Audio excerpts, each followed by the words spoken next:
हमें कितनी बार मुआफ करना चाहिए? इंजील मुक़द्दस मत्ती 18:21-35।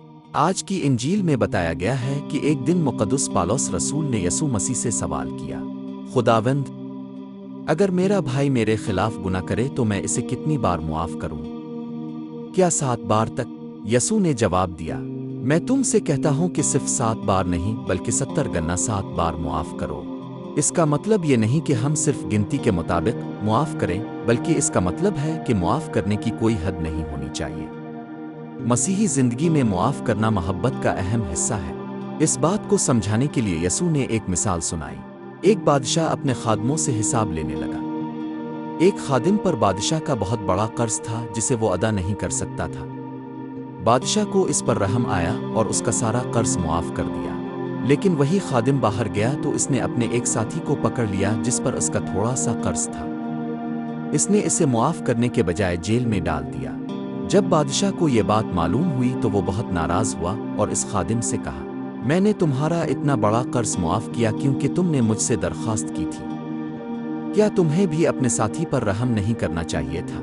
इस मिसाल के जरिए यसू हमें एक बड़ी रूहानी सच्चाई सिखाते हैं। खुदा ने हमें हमारे बहुत से गुनाह मुआफ किए हैं। जब हम तौबा करते हैं तो खुदा हमें मुआफ कर देता है। इसीलिए हमें भी दूसरों को दिल से मुआफ करना चाहिए।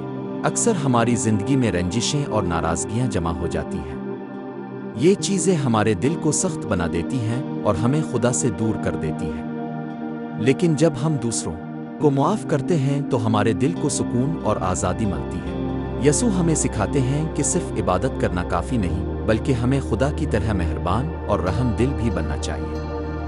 जो शख्स खुदा की मुआफ़ी को कबूल करता है वो दूसरों के साथ भी मोहब्बत और रहम से पेश आता है। इसलिए हमें अपने दिल का जायज़ा लेना चाहिए। क्या हमारे दिल में किसी के लिए नाराज़ी है? क्या हम किसी को मुआफ़ नहीं कर रहे? अगर ऐसा है तो हमें खुदा से दुआ करनी चाहिए कि वो हमें मुआफ़ करने की ताकत दे।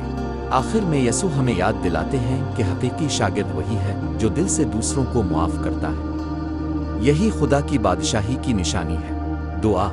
ए खुदावंद यसू मसीह, हमें ऐसा दिल अता फरमा जो मुआफ़ करना जानता हो। हमें अपनी मोहब्बत और रहमत से भर दे ताकि हम दूसरों के साथ भी रहम और मोहब्बत का बर्ताव करें। आमीन। Thank you for watching.